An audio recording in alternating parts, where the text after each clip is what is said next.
आप सभी के मनपसंदीदा TV serial advocate Anjali Awasthi के आने वाले एपिसोड में आप देखेंगे कि गिन्नी की किडनैपिंग के बाद अब भजन बहुत बड़ा फैसला लेने वाला है। क्या होगा शो की कहानी में आगे, चलिए आपको बताते हैं। लेकिन सबसे पहले चैनल को सब्सक्राइब कर लीजिए, नोटिफिकेशन बेल दबाएं ताकि कोई भी जानकारी आपसे छूट ना पाए।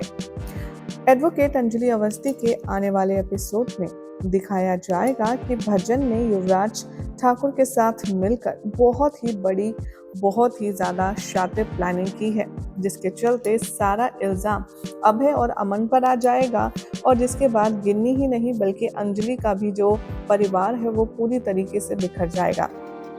शो में अब आप देखेंगे कि अपने इस बड़े प्लान को एग्जीक्यूट करते हुए अब गिन्नी का जो किडनैप किया है भजन ने, वो उसे मारने के लिए फाइनली डिसीजन लेगा। वो कहेगा कि बस बहुत हुआ, हमें जो करना था वो हम कर चुके हैं। हमें अंजलि और अमन के बीच गलतफहमी बढ़ानी थी, वो हम बढ़ा चुके हैं। अब हमारे लिए ये गिन्नी किसी काम की नहीं है, इसीलिए गिन्नी अब तुम्हें मरना होगा। हमने फैसला लिया है कि हम तुम्हें मारेंगे और मारकर तुम्हारी डेड बॉडी को अभय सिंह राजपूत के घर या फिर उसके फार्म हाउस में फेंक देंगे, जिससे सबको यही लगेगा कि डिवोर्स केस के चलते अभय ने तुम्हारा खून करवा दिया है और फिर अभय जाएगा जेल और अमन अंजलि से करेगा नफरत और इस तरीके से पूरा परिवार बिखर जाएगा। ये सुनकर काफी ज्यादा घबरा जाती है यहाँ पर गिन्नी। वो कहती है कि प्लीज प्लीज मेरे साथ ऐसा मत करो, मुझे मत मारो। तभी युवराज ठाकुर और भजन सिंह गिन्नी का मजाक उड़ाते हैं।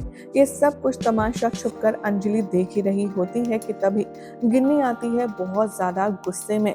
वो पास में रखे एक डंडे से हिट करती है भजन को और यहाँ पर युवराज सिंह ठाकुर के सर पर भी वो बहुत जोर से दे मारती है।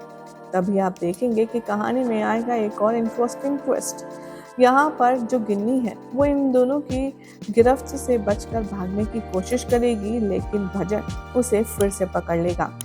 वो उससे कहेगा कि तुम कहाँ जा रही हो, अभी तुम्हारे पास ज्यादा टाइम नहीं है, तुम तो ऊपर जाने की तैयारी कर लो। गिन्नी यहाँ पर इस बार और भी ज्यादा जोर से उनके सर पर हिट करती है और वहां से भाग निकलती है। इधर दूसरी तरफ आप देखेंगे कि कोर्ट में तमाशा चल रहा होता है, जहां पर गिन्नी के गायब होने के इल्जाम अमन और अभय पर लगाए जाते हैं। इतने में कोर्ट में अंजलि दलीलें दे ही रही होती है, मीडिया के सामने, पुलिस के सामने, कि इतने में होती है कोर्ट रूम में गिन्नी की धमाकेदार एंट्री। कहानी में आएगा उस वक्त दिलचस्प मोड़ जब आप देखेंगे कि गिन्नी बहुत बुरे हाल में, फटे कपड़ों में और बिखरे बालों में और चेहरे पर ढेर सारे जख्म लेकर कोर्ट के हॉल में पहुंचेगी, जिसे देखकर सभी लोग हैरान हो जाएंगे। यहाँ पर गिन्नी जोर से चिल्लाकर के कहेगी कि नहीं जज साहब, मेरी किडनैपिंग के पीछे राजपूत फैमिली का कोई भी हाथ नहीं है, उन लोगों ने मेरे साथ कुछ भी गलत नहीं किया। जिसे सुनकर अंजलि एक बार फिर से हैरान और परेशान रह जाएगी। जैसे ही अंजलि अपनी बहन गिन्नी का हाल देखेगी, वो काफी ज्यादा शॉक में होगी।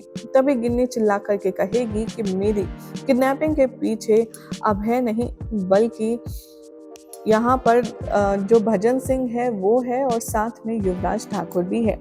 अंजलि को जब अपनी गलती का एहसास होगा तब वो सारे केस अभय पर लगाए हुए गिन्नी की किडनैपिंग से जुड़े वापस ले लेगी और जोश में आकर के भजन सिंह और युवराज ठाकुर के खिलाफ दलीलों में लग जाएगी। यहाँ दूसरी तरफ आप देखेंगे कि सब इस फैसले से हैरान हो जाएंगे कि गिन्नी कोई भी इल्जाम अभय पर नहीं लगाना चाह रही है। अब नेक्स्ट मॉर्निंग में दिखाया जाएगा कि जो सबूत यहाँ पर पेश किए होंगे गिन्नी ने, जो भी कुछ गवाही दी होगी उसके बिना पर अगले दिन पुलिस जाएगी मौके वारदात पर और वहां पर गिन्नी की किडनैपिंग से जुड़े सारे सबूतों को इकट्ठा करेगी। जिसके बाद क्या अभय ये सब देखकर अपना मन चेंज कर देगा और गिन्नी को अपना लेगा? क्या वो इस डिवोर्स केस को रोक देगा?